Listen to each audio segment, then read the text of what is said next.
Hi hello, ഇന്ന് ഫെബ്രുവരി മന്തിലെ journal cover പേജാണ് ചെയ്യാൻ ഉദ്ദേശിച്ചത്. ഈ സ്റ്റിക്കേഴ്സൊക്കെ വെച്ചിട്ടാണ് ചെയ്യുന്നത്. ഇത് ഞാൻ ഗിഫ്റ്റീസ് എന്ന് പറഞ്ഞ ഒരു ക്രാഫ്റ്റ് ഷോപ്പിൽ നിന്ന് വാങ്ങിച്ചതാണ്. സോ ഞാൻ ആദ്യമായിട്ടാണ് ഒരു മന്ത് സ്റ്റാർട്ടിങ്ങിലുള്ള കവർ പേജ് എൻ്റെ ജേണലിൽ ചെയ്യുന്നത്. ഞാൻ സാധാരണ അങ്ങനെ ചെയ്യാറില്ല. പിന്നെ ഈ സ്റ്റിക്കർ എനിക്ക് ഒട്ടിച്ചിട്ട് അങ്ങോട്ട് ഇഷ്ടപ്പെടുന്നുണ്ടായിരുന്നില്ല. ഈ ഷോർട്സ് മുഴുവൻ കണ്ടാൽ മനസ്സിലാവും ഞാനിത് ഓൾമോസ്റ്റ് ഒരു 2 തവണ ഇളക്കി ഒട്ടിക്കുന്നുണ്ട്. എനിക്കെന്തോ അതങ്ങോട്ട് സാറ്റിസ്ഫൈഡ് ആയില്ല ഈ ഒരു ജേണൽ സ്പ്രെഡിൻ്റെ ലുക്ക്. ആദ്യം ഞാൻ ഒരു സൈഡിൽ മാത്രം ഒരു സ്പ്രെഡ് ചെയ്യാമെന്നാണ് വിചാരിച്ചത്. പിന്നെ ഞാൻ ഓർത്തു 2 സൈഡിലും ചെയ്യാമെന്ന്.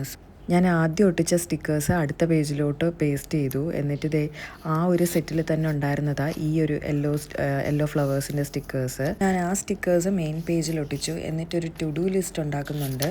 സോ അതിങ്ങനെ പേപ്പർ 3ആയിട്ട് ഫോൾഡ് ചെയ്ത് അങ്ങനെ അങ്ങ് പേസ്റ്റ് ചെയ്യുക ചെയ്യുന്നത്. സോ അത് പേസ്റ്റ് ചെയ്തപ്പോൾ എനിക്ക് തോന്നി ആ ഓപ്പൺ ചെയ്യുന്ന ആ ഫ്ലാപ്പില്ലേ, അവിടെ ആദ്യം ഒട്ടിച്ച നമ്മൾ ആദ്യം ഇളക്കിയിട്ടൊക്കെ ഒട്ടിച്ച ആ സ്റ്റിക്കർ എന്തുകൊണ്ട് അവിടെ ഒട്ടിച്ചുകൂടാ എന്നെനിക്ക് തോന്നി. സോ ഞാനത് ഇളക്കിയിട്ട് അവിടെ ഒട്ടിച്ചു. പിന്നെ അത് ടു ഡു ലിസ്റ്റൊക്കെ എഴുതി. പിന്നൊരു dark yellow chart paper colour paper എടുത്ത് അതും പേസ്റ്റ് ചെയ്ത് എടുക്കുന്നു.